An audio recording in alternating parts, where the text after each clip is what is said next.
gente antigua creó los moai para preservar el mana, la energía de la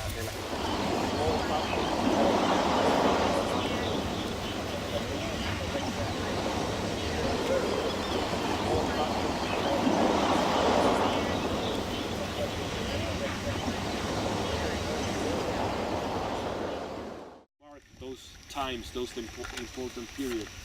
Other platforms are oriented to the rising sun, the day of the solstices, setting sun, other stars like Antares or Sirius, or well, many others important stars. The Pleiades were very important for the old Wapanus.